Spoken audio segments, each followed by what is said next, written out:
Bismillahirrahmanirrahim.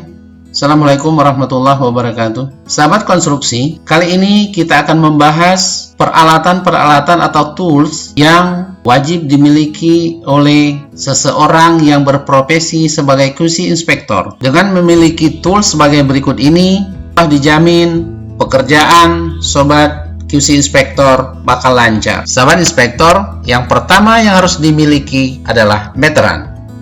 Karena dengan meteran ini, apabila ada pekerjaan yang perlu kita ukur panjang, tinggi, atau lebarnya, maka kita sudah memiliki meteran. Nomor 2 adalah alat yang bernama welding gauge. Bisa dipakai untuk mengukur sudut bevel, untuk mengetahui lebar root gap, untuk mengukur linear misalignment, untuk mengukur tinggi mahkota las atau kita kenal dengan kata-kata capping, untuk mengukur tinggi root penetration, untuk mengukur kedalaman cacat material atau mechanical damage, untuk mengukur kedalaman cacat las undercut, untuk mengukur leg length pada pilot well, untuk mengukur actual truth atau actual truth thickness. Berikutnya yang ketiga adalah taper gauge. Fungsi dari taper gauge itu sendiri adalah digunakan sebagai alat ukur untuk mengukur diameter lubang pada suatu bidang dengan kapasitas lebar maksimal yang bisa diukur antara 1 sampai dengan 15 mili saja, tidak lebih dari itu, dengan kedalaman maksimal sekitar 15 cm saja. Yang keempat adalah peralatan untuk mengukur high-low atau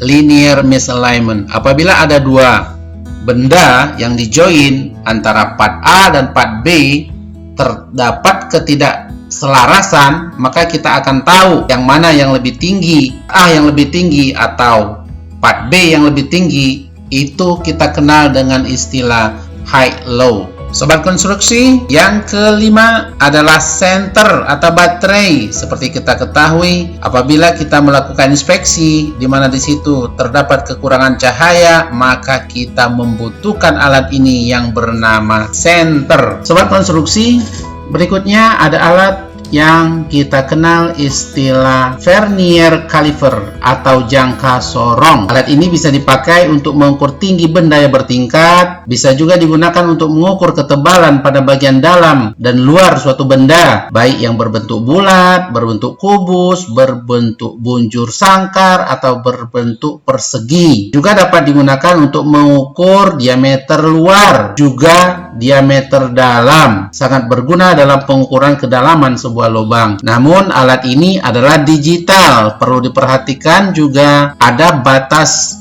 ketahanan daripada baterainya dan itu perlu dikontrol sobat. Berikutnya adalah alat termogan. Prinsip dasar termometer inframerah ini adalah semua objek yang memancarkan energi inframerah, semakin panas suhunya, maka semakin aktif pula molekul dan semakin banyak energi inframerah yang dipancarkan. Untuk mendeteksi sebuah objek, termogan akan menyerap radiasi elektromagnetik yang dipancarkan atau dipantulkan oleh sebuah objek yang sedang dibidik. Pendeteksi suhu sinar inframerah tersebut nantinya menembus lensa termometer dan menuju ke arah alat bernama thermophile. Lewat thermophile, radiasi diubah menjadi energi panas dan dikonversikan menjadi energi listrik. Energi listrik ini nantinya akan diukur oleh termometer dan menampilkan suhu di balik layar termogan. Tidak hanya dapat mengukur suhu tubuh seseorang, melainkan juga mesin, peralatan, api, dan elemen lainnya. Sobat konstruksi, berikutnya adalah kaca inspeksi. Kaca inspeksi ini sangat bermanfaat bagi seorang inspektor pada saat akan menginspeksikan, terutama benda yang akan diinspeksi adalah terdapat di sudut-sudut tertentu yang sempit sehingga agak sulit untuk dijangkau, dan kaca ini pun bisa ditarik sehingga memudahkan kita untuk melakukan inspeksi melalui bantuan kaca tersebut. Ini juga memiliki beberapa diameter dan ada juga gagangnya ini yang bisa ditarik untuk panjang tertentu, bahkan sampai dengan panjang 80 cm. Jadi sobat bisa membeli sesuai dengan kebutuhan sobat.